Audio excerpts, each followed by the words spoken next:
بہت سے نیک مسلمانوں کو میں نے دیکھا جمعے کے بعد سے عصر تک بیٹھے رہتے ہیں مسجد کے اندر اللہ کی یاد میں. تو یہ نہیں ہے کہ حکم ہے وہ حکم کی خلاف ورزی کر رہے, نہیں.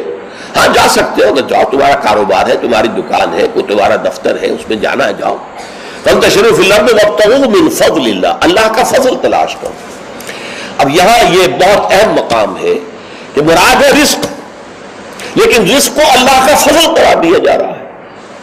اس کو سمجھ لیجئے, یہ اسلام کا جو معاشی فلسفہ ہے, اس کے جو فلسفیانہ اصول ہیں, ان میں سے ایک اصول یہ ہے کہ چاہے محنت تم نے کی ہے, کھیت میں ہل تم نے چلایا ہے, بیج تم نے ڈالا ہے, اس کو سینچا تم نے ہے, پھر فصل جو ہے اس کی حفاظت تم نے کی ہے, پھر فصل کاٹی ہے, پھر تم دانے گھر لائے ہو, پھر ان کو پیسا ہے, پھر ان کی روٹی پکائی ہے, یہ سب کچھ تم نے کیا, لیکن اسے اللہ کا فضل سمجھو, اپنا کسب نہ سمجھو. کسب جو ہے وہ نیکی اور بدی کے لیے ہے.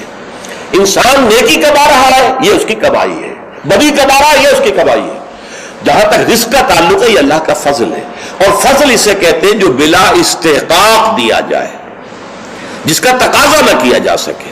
جس کی مثال سادہ سی میں دیا کرتا ہوں کہ آپ نے کسی مزدور کو رکھا ہے, 8 گھنٹے اس نے کام کرنا ہے, آپ نے فرض کیجئے 100 روپے مقرر کیے ہیں اس کی مزدوری. دن بھر آپ نے دیکھا کہ ایک مزدور بڑی محنت سے کام کرتا, دل لگا کے کام کیا اس نے, چاہے کوئی دیکھ رہا ہو چاہے نہ دیکھ رہا ہو. ایک تو ہوتے ہیں وہ کوئی دیکھ رہا ہے تو کام میں لگ گئے, کوئی نہیں دیکھ رہا ہے تو بیٹھ گئے. نہیں, اس نے بڑی جی لگا کے کام کیا ہے. تو شام کو آپ اسے 100 روپے بھی دیتے ہیں, 10 روپے اور دیتے ہیں.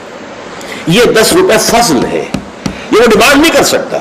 ڈیمانڈ تو 100 کر سکتا تھا, 100 طے ہوئے تھے, لیکن آپ نے اپنی طرف سے بغیر اس کے کسی قانونی استحقاق کے 10 روپے اسے دے دیے, یہ فضل ہے. اسی طریقے سے رزق جو بھی انسان کو ملتا ہے وہ فضل ہے اللہ کا, اسے اپنا کسب نہ سمجھو. جب تم سمجھو گے یہ اللہ کا فضل ہے تو پھر دیکھو گے اللہ اس کو کس طور سے خرچ کرنا چاہتا ہے, کروانا چاہتا ہے مجھ سے, کس کس کے حقوق اللہ نے اس میں رکھے ہیں. تو فَابْتَغُوا مِن فَضْلِ اللَّهِ وَاذْكُرُوا اللَّهَ كَثِيرًا, لیکن اس میں بھی اللہ کو کثرت کے ساتھ یاد کرو. یہ نہ ہو کہ مسجد میں تو اللہ کا ذکر ہوا, باہر نکل گئے تو بھول گئے, نہیں, بلکہ یہ کہ جو کام کر رہے ہو اس میں کام میں تمہارے ہاتھ مصروف ہو اور دل تمہارا جو ہے وہ اللہ کے ساتھ لگا ہوا ہو. جسے آپ کہتے ہیں پنجابی میں ہتھ کارول دل یارول. یہ ہے ذکر کثیر, اور ذکر کثیر کا سب سے بڑا ذریعہ کیا ہے کہ جو مصنون دعائیں ہیں حضور صلی اللہ علیہ وسلم سے, رات کو سونے لگے ہیں تو دعا ہے, صبح اٹھے ہیں تو دعا ہے, بیت الخلاء میں داخل ہو رہے ہیں تو دعا ہے, باہر نکلے ہیں تو دعا ہے.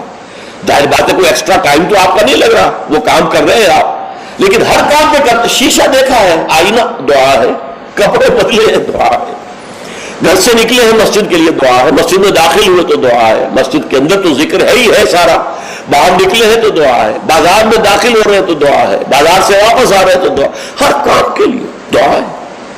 یہ دعا جو ہے یہ ذکر کثیر کا سب سے بڑا طریقہ ہے, ذریعہ ہے. اور اس کے اندر دوہری ہے بات کہ ایک تو آپ کا اللہ سے تعلق قائم ہو گیا کہ آپ نے دعا اللہ سے کی ہے, ایک آپ کا تعلق حضور کے ساتھ قائم ہو گیا کہ آپ نے الفاظ وہ استعمال کیے جو حضور کے الفاظ ہیں. تو گویا کہ 2 نسبتیں تازہ ہو گئی جب بھی آپ نے ایک مسنون دعا پڑھی ہے. تو دعا ادعیہ مسنونہ جو ہے در حقیقت وہ دوام ذکر کا سب سے بڑا ذریعہ ہے. اس کے لیے علیحدہ سے وقت نکال کر کوئی آسن بنا کر اور کوئی ضربے لگا کر اس کی ضرورت نہیں, بلکہ ہر کام کرتے ہوئے تو زندگی کے ہر کام کے ساتھ دعا ہے, اور وہ دعا ہے مسنون جو حضور سے ثابت ہے. لہذا 2 نسبتیں جو ہے جس کو آپ کہتے ہیں ایک تیر میں 2 شکار.